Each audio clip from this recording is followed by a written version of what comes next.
war between Japan and the United States, and the racial implications of same. So this particular book fits into those titles as well. And I would also add that this particular book fits into some of the Black history that I've done, because Black characters are a major portion of this current title. Not only in terms of Hawaii, but also in terms of a significant chapter in the story, which is the question of the war in the Philippines the United States fought, and how the Buffalo Soldiers were sent there, that is to say Black American soldiers were sent there. Some of them defected to the Filipino side, and that is also part of this story. That's a fascinating bit of history, and especially how you said how it ties into African Americans and our experience. Speaking of African Americans, I did want to touch on something that's happening currently, specifically your perspectives on the situation with ICE. I wanted to know how you thought how the African American community should be perceiving this moment. As a serious danger, because what's happening is that the Trump regime apparently feels that non-U.S. citizens do not have a constituency of support in this country.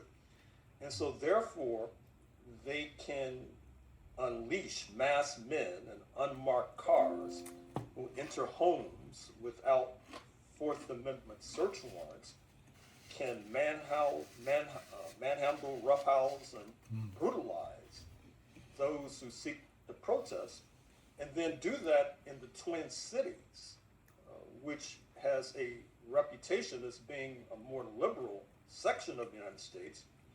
And you may recall that the Green Bay Packers late football coach Vince Lombardi said that if you're planning to struggle or to battle another team, you attack them at their strength, not at their weakness. Because if you can get their strength to crumble, the weakness will automatically virtually crumble. And so this is a foretaste of what might be called U.S. fascism. In a sense, it's a foretaste of what Black people experienced during the Jim Crow era and during the slavery era, except that it will be extended nationally. That is to say, not only to the Black community, but across the board.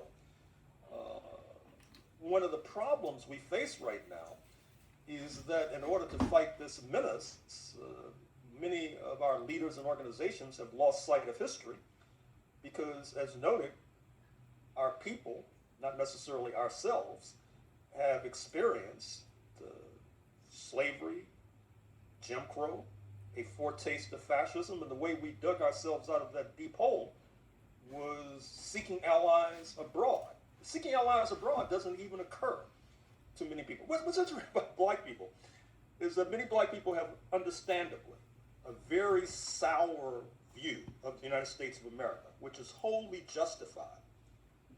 But if you really believe that, you should either think that we're doomed, and therefore we should all cut separate deals like Nicki Minaj, or go to the beach and get high, or you should seek allies overseas, which is what our ancestors did.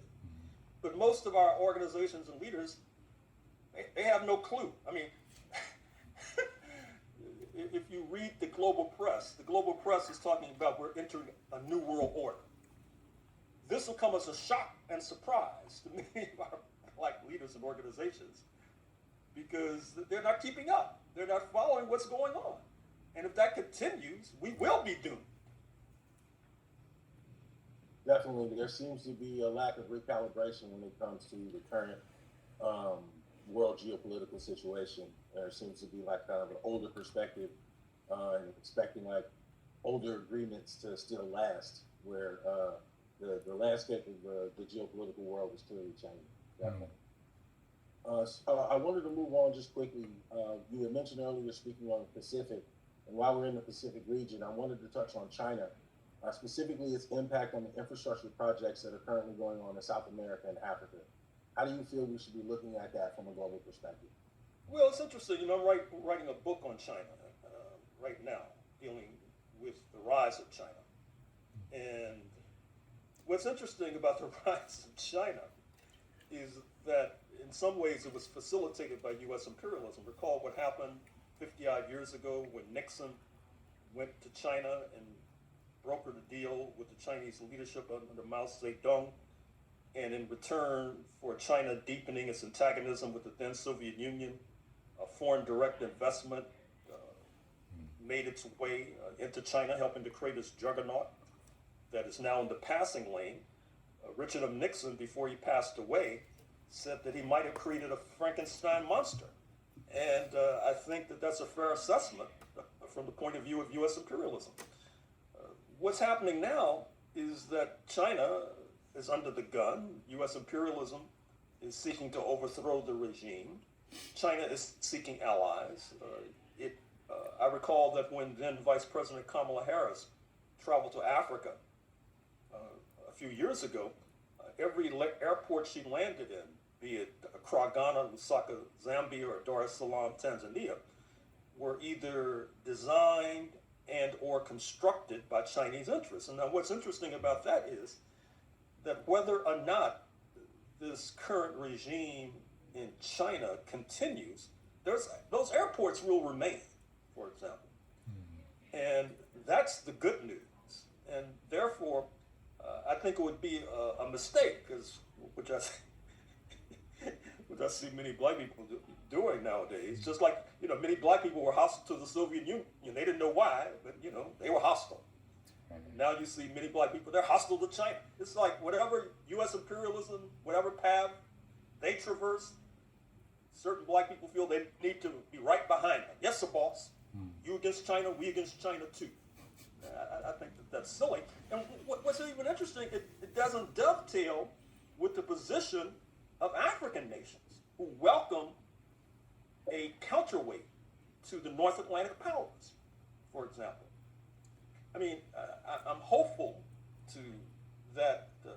I'm optimistic about the fact that more people are paying attention to Burkina Faso, Niger, and Mali, for example, the Sahel nations who are trying to move in a progressive direction. I guarantee you that they're not hostile to China. They're hostile to French imperialism. They're hostile to U.S. imperialism.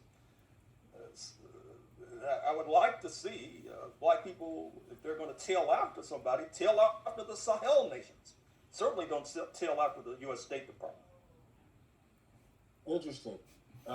That's actually really interesting that you touched on that. That was something that we wanted to discuss, specifically this most recent coup attempt in Burkina Faso and the attempt to either steal or sabotage Niger's uranium reserves, their deposits.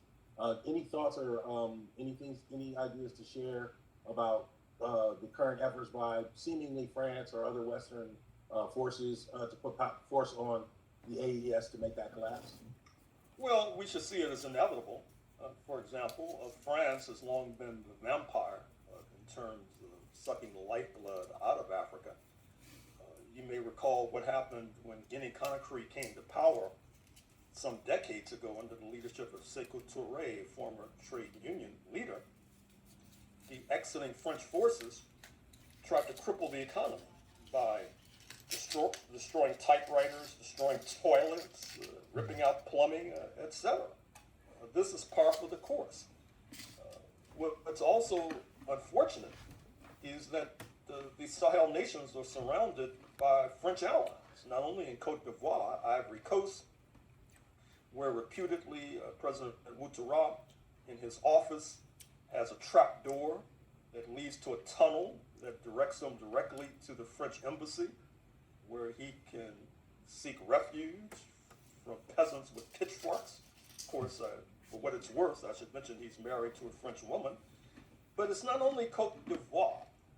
Nigeria has not bathed itself in glory with regard to its relationship with the Sahel nations, which is quite unfortunate since Nigeria is the continent's giant.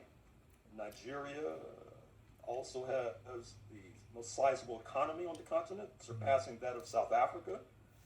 Yet, when you had a change of government in Niger a few years ago, President Tinubu had apparently considered a military intervention against Niger for example. And it's no secret that when he spent time in the United States as a young man, that he fled Chicago with apparently criminal charges hanging over his head. And we have been informed that some of those charges were unleashed against him in order to get him to act in the manner of U.S. imperialism by intervening in Niger. So it's a very complicated political situation in the Sahel states. What we need now, if I may, is we need a solidarity organization, just like we had an anti-apartheid solidarity organization that helped to lead to the liberation of South Africa by 1994. Many of those organizations have diminished or disappeared, but they need to be reinvigorated if we are to remain true to ourselves. That makes complete sense. Since we're already on the topic of Africa, I also wanted to touch on East Africa, specifically Somalia. I wanted to hear your thoughts on the impact of current geopolitics in relation to East Africa and how that role's been crafted by history. Well, first of all, let me mention that this fall I'll be publishing a book entitled Slavery, the Slave Trade, and the Roots of U.S. Imperialism, subtitled North Africa, Egypt, Sudan, Ethiopia, West Asia, Ottoman Turkey, Western Europe, and Russia. Long title, but it covers quite a bit of territory. You might have gleaned from the recitation that the Horn of Africa plays a key role in this forthcoming text. And now let me fast forward to respond to your question more specifically. That is to say that in the 1970s, you had the overthrow of His Imperial Majesty Haile Selassie in Ethiopia. You had the coming to power of a new regime, the DERG, D-E-R-G-U-E, which said that it was seeking to construct socialism and tried to ally with the then socialist camp under the Soviet Union's leadership.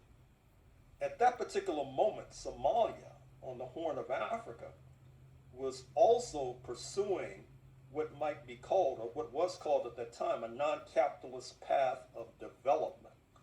But what happened was that the regime in Mogadishu, under the tutelage of U.S. imperialism, was induced and enticed to attack the neighboring regime in Ethiopia.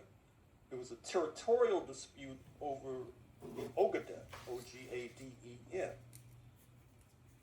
Somalia, and although the Somalis have a justifiable reputation for being very good fighters, they were no match for the Ethiopian forces. Although it's fair to say that the Ethiopian forces suffered grievously during this war, and in fact it was in the context of that conflict that you saw the secession of what is now Eritrea from Ethiopia, which is now an independent nation, leaving Ethiopia without an outlet to the sea, which brings us to the current moment, because in Somalia, as we speak, what's been happening is that Somaliland effectively has broken away from Somalia, the Mogadishu-based regime. It has an outlet to the sea, and before Israel established relations with Somaliland just a week or two ago, Ethiopia was seeking to forge relations with Somaliland so it could have an outlet to the sea. The Ethiopian recognition, of course, has overturned the table, upset the chessboard, so to speak, and it's helped to engender ever tenser relations in that part of Africa. If I may, I should refer to the domestic repercussions, because as you know, there's a Somali community in the United States, principally in Maine and in Minneapolis, St. Paul, who have been denounced repeatedly by the U.S. president, calling them garbage, for example.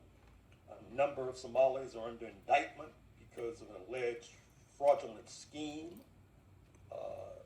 Their presence has helped to whip up chauvinism which doesn't take much to be whipped up in this country.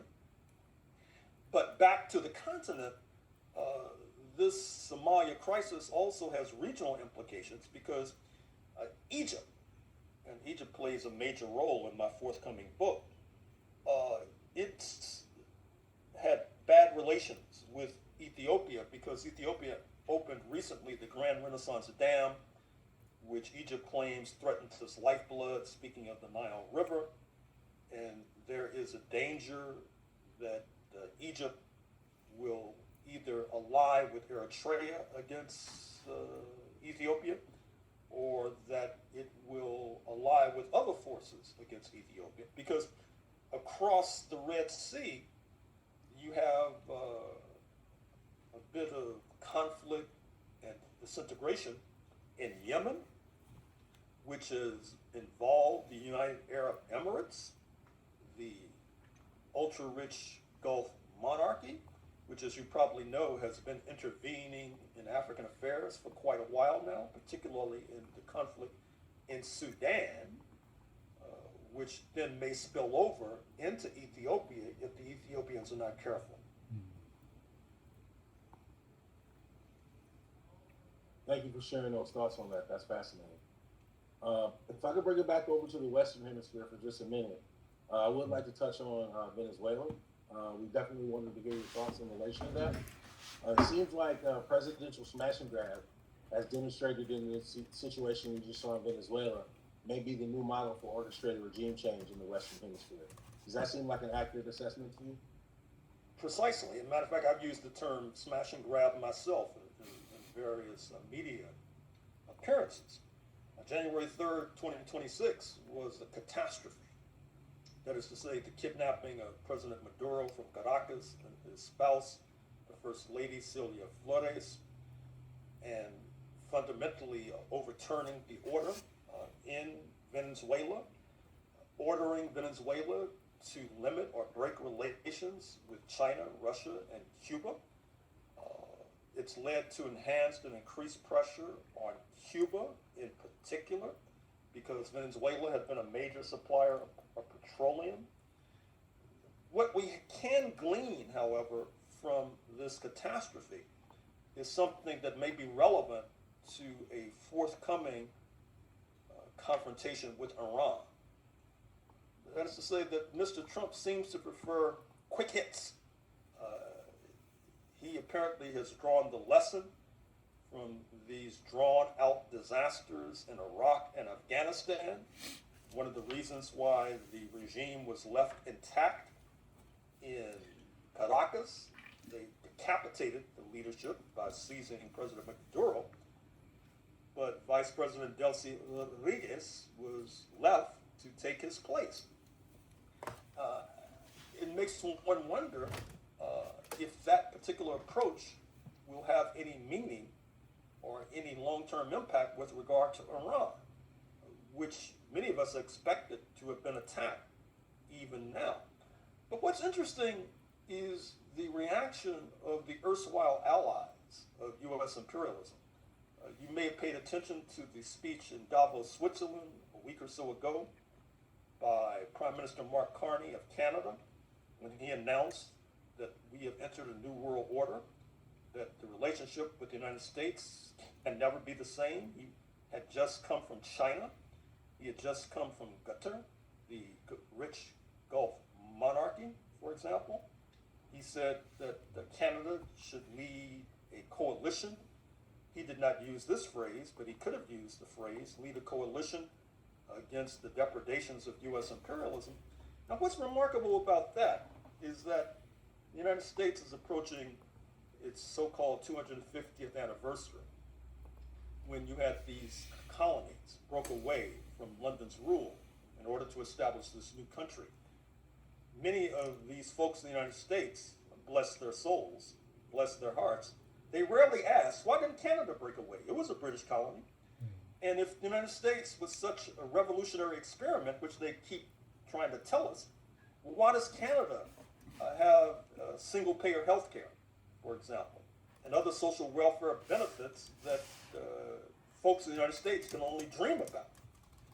And it's quite remarkable, and it's quite telling and revealing and striking that it is yet to be noticed by so many, is that in the 21st century, in 2026, the nation that broke away in 1776 and supposedly established this country, which was a great leap forward for humanity, even though it involved mass enslavement of Africans and genocide against the Native Americans, and is now on the verge of leading its own population, not only the world, into fascism, and yet it's confronted by Canada, a nation about 1/8 the size of the population of the United States of America, which didn't break away and establish an independent nation.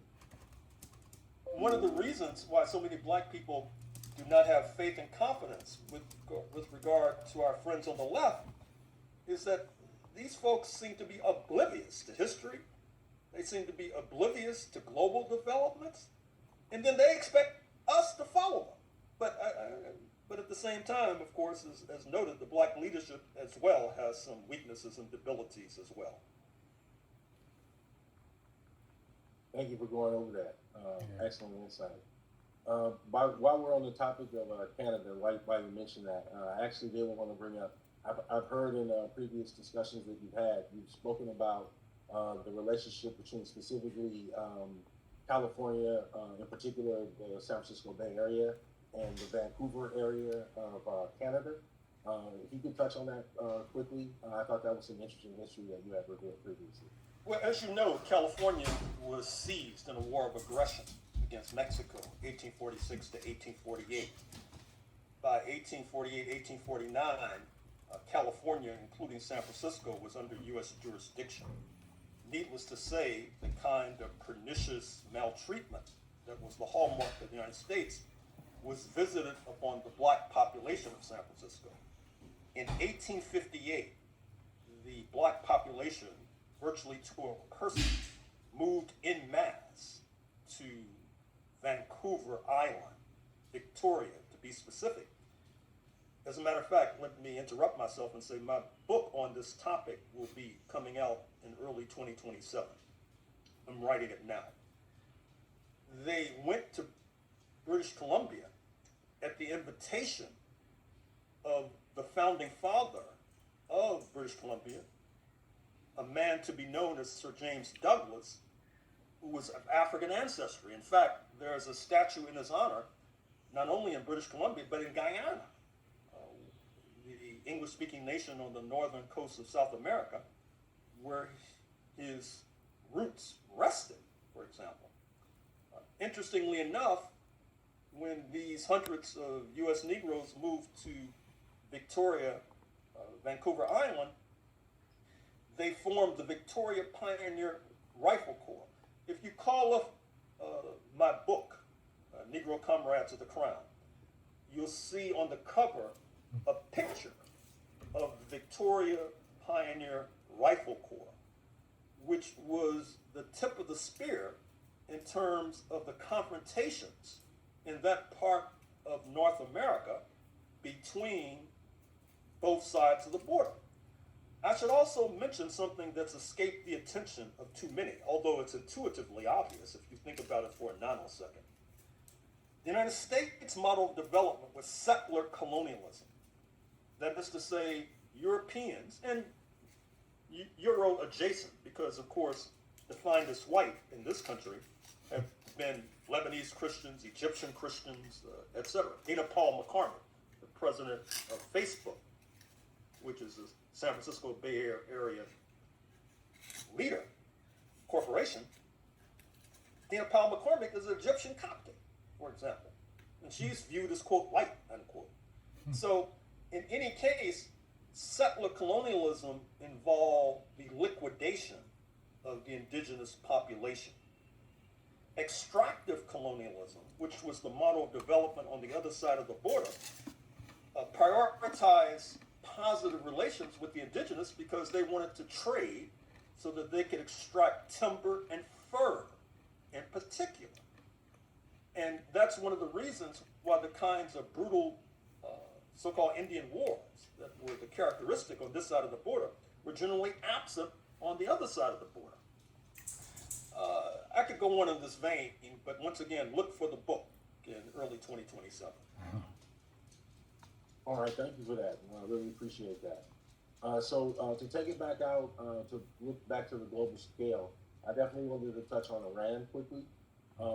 Earlier today, with the downing of an Iranian drone by U.S. forces over the Arabian Sea, how do you feel that might impact the de-escalatory efforts that are currently going on? As you touched on earlier, it seems as if there seems to be a little bit of a cool down, but who knows?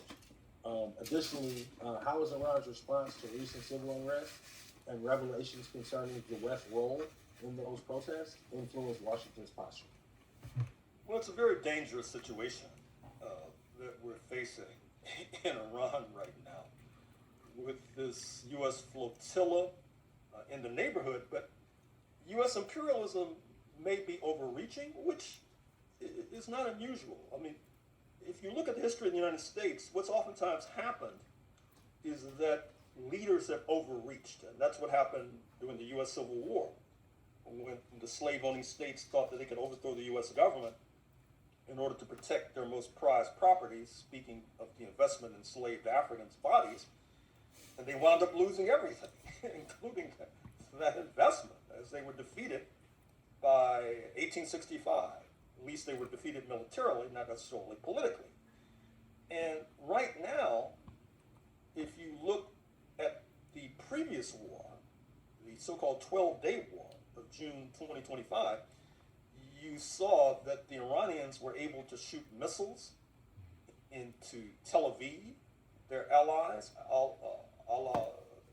what you call the Houthis on this side of the Atlantic, were shooting missiles into Eilat, a major Israeli port, virtually shutting it down, for example. Supposedly what's happening now is that the U.S. authorities are rushing air defense to Israel, to its military bases in Iraq and Qatar and Bahrain, for example. The problem is that the military defenses were exhausted to a degree in defending Israel in the 12-day war, so-called. So U.S. imperialism may be on the verge of overreaching. Iran still has a cache of ballistic missiles, for example, that can inflict serious damage. In fact, one of the U.S. demands is that Iran give up its ballistic missiles so that the United States can more effectively attack it, which is obviously ridiculous. So one of the questions that remains is what will be the response of the Saudis, what would be the response of the Egyptians, what would be the response of the Turks, what would be the response of the Pakistanis, for example. I could go down the list, but it's unclear, at least to me, of what their responses will be. Now, on the surface, speaking to the press, the Saudis have expressed discomfort about an impending attack. And I should say, in all fairness, that the Saudi press has become quite hostile to Israel of late, to their credit. With regard to the Turks, they're hosting talks between the Iranians and Jared Kushner, Mr. Trump's son-in-law, and Steve Witkoff, his comrade, real estate mogul buddy, for example. I hope that an agreement can be reached, but I am not necessarily optimistic. Thank you for that. So to stay in the region even further, to move over to North Africa, just recently the African Cup of Nations wrapped up with the victory, the tremendous victory by Senegal. However, it was marred by, some would say, outrageous cheating by Morocco and incompetent refereeing. And I was just curious if you would like to share your thoughts with us about the impact of North African geopolitics historically in relation to the rest of Africa, how they perceive Black Africans, and how that might have impacted what we saw in the African Cup of Nations? Well, if you look at my book that emerges in the fall of 2026, you will receive a lesson about North Africa responding to the question that you just raised. I mean, for example, hundreds of years ago, you had Moroccan elites involved in a slave trade from Senegambia northward to Morocco. You might also recall that during a time when the early United States was vulnerable, because for hundreds of years before 1776, many of the North African nations, particularly Algeria, which has not so good relations with Morocco as we speak, Algiers had been a headquarters for the seizure of European sailors, oftentimes sailing south to kidnap enslaved Africans and drag them across the Atlantic for uncertain fate. But they could find themselves enslaved in Algiers or in Tunis or in Tripoli. In fact, you may be familiar with the U.S. Marine hymn, From the Halls of Montezuma, speaking of Mexico to the shores of Tripoli, because, of course, some of the early conflicts between the early United States and North Africa took place precisely in Tripoli. And obviously, the United States got a measure of revenge in 2011 when the U.S. helped to oust the Gaddafi regime and had him assassinated on camera. Now, while all this was happening, Morocco was one of the first nations to break bread with the slave-owning republic known as the United States of America.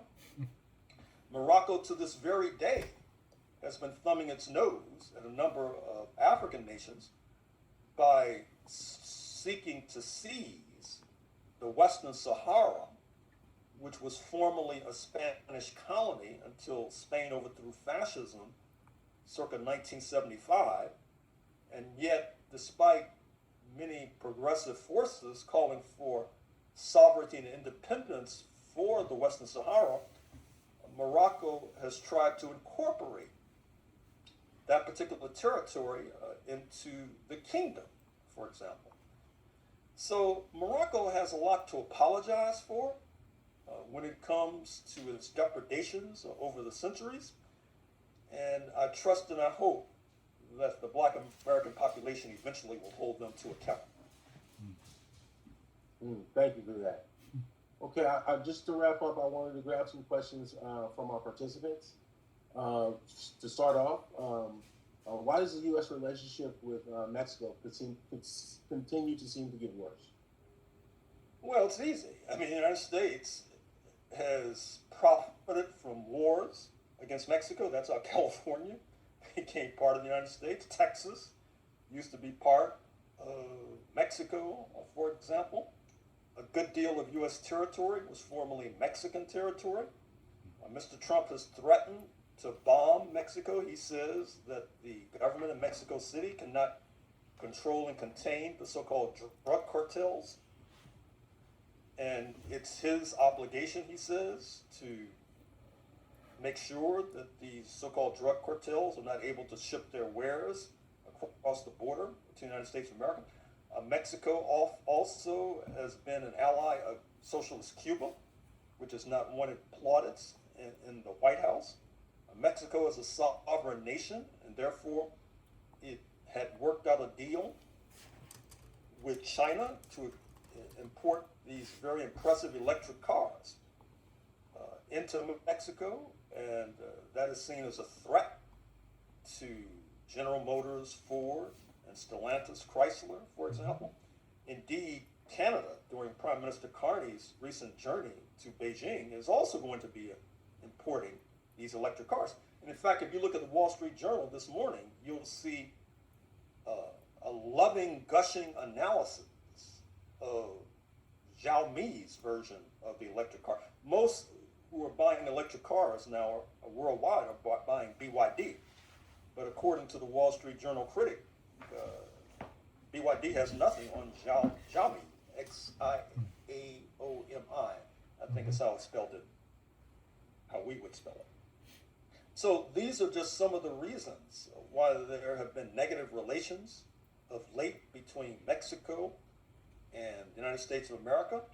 But once again, there's a historic pattern to this kind of negative relationship. I see. Now, you did mention Cuba. What is Cuba's relationship with the new rulers in Venezuela, and how does that impact Cuba's economy? It's a very sensitive political assignment that the Cuban comrades have to pull off right now. I noticed that right after Mr. Maduro and Silvio Flores were kidnapped, the Cuban foreign minister, Bruno Rodriguez, visited Caracas.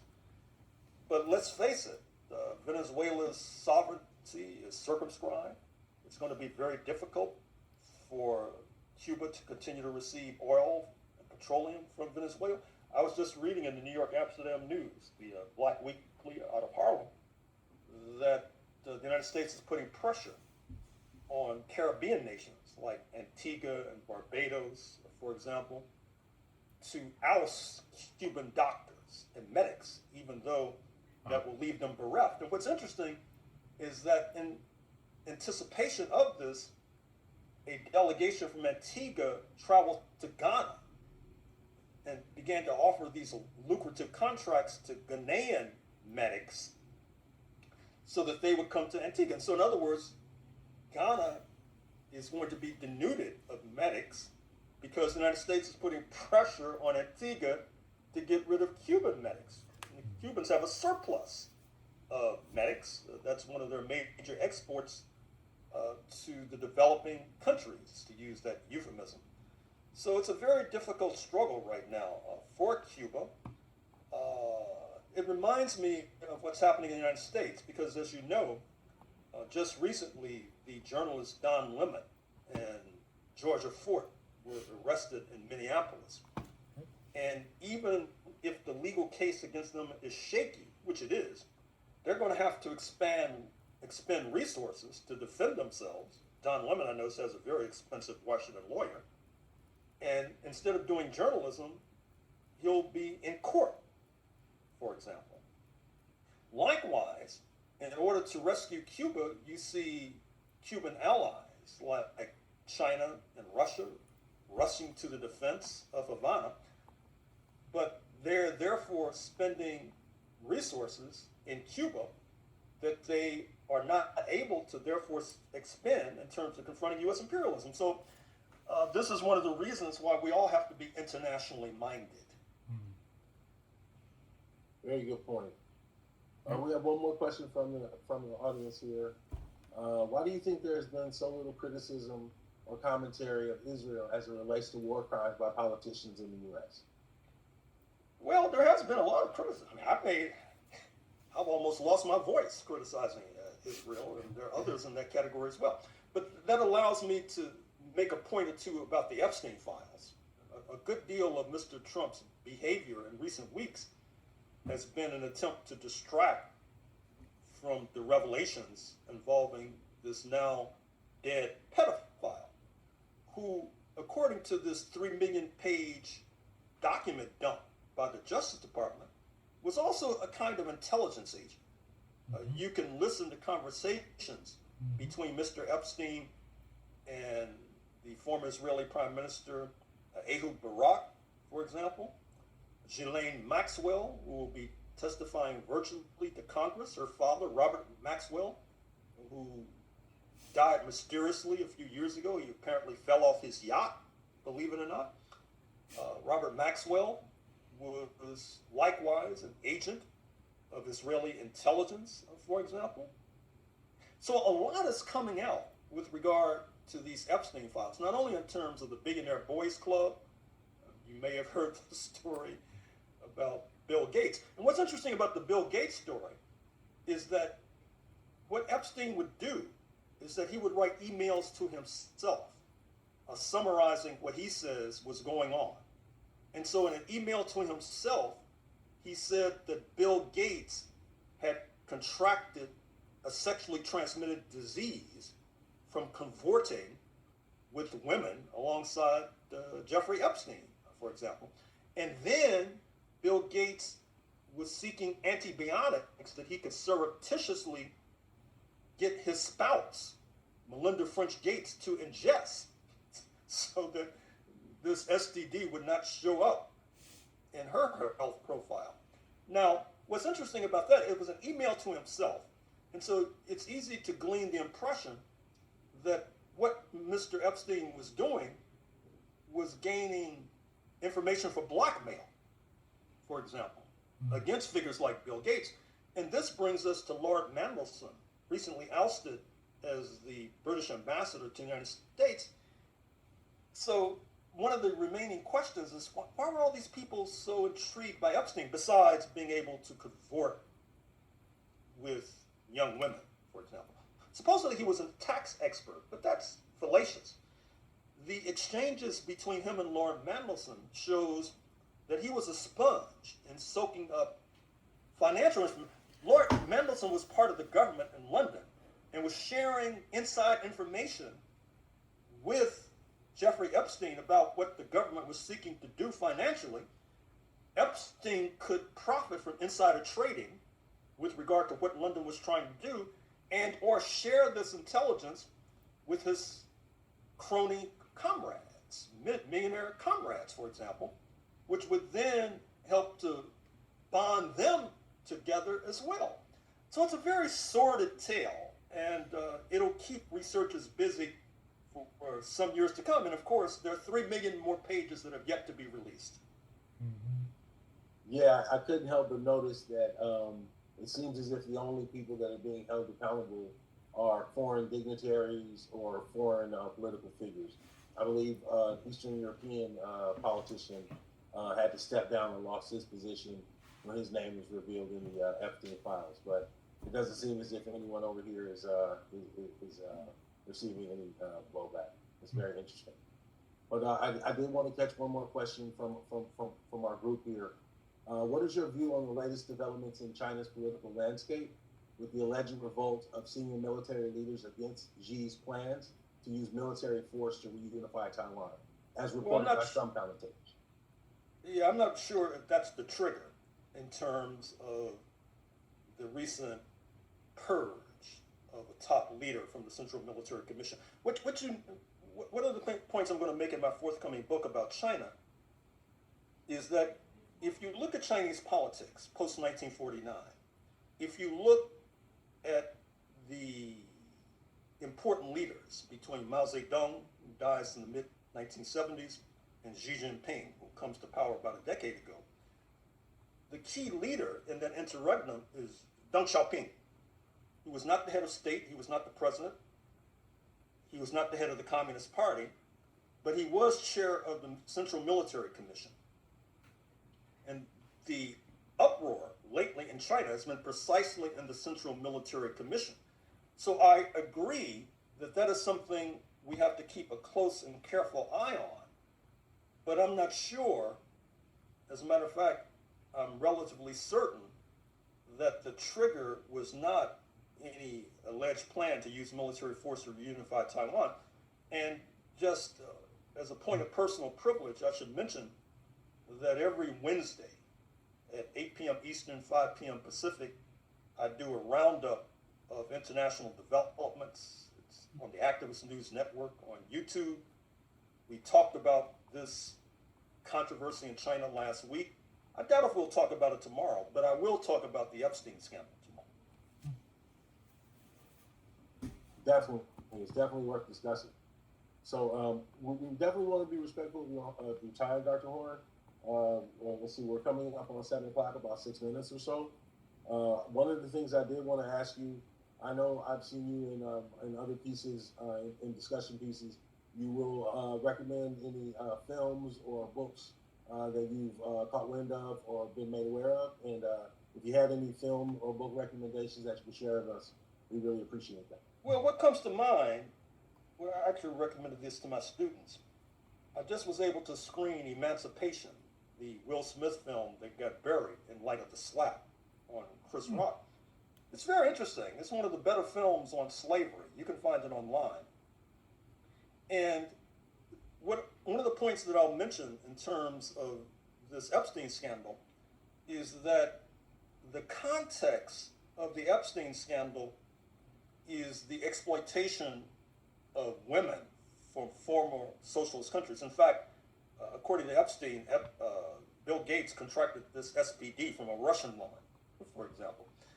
You may have noticed that Mr. Trump's current spouse is Slovenian from the former socialist Yugoslavia. His first wife, Ivana, was from what is now the Czech Republic, formerly Czechoslovakia, for example. And this brings me to the film Paradise Road, which came out some years ago, about the Japanese occupation of Indonesia during World War II.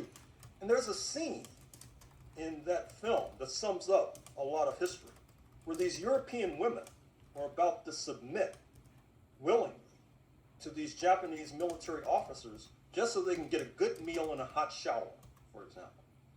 And that's the difficult position that many women have been placed in.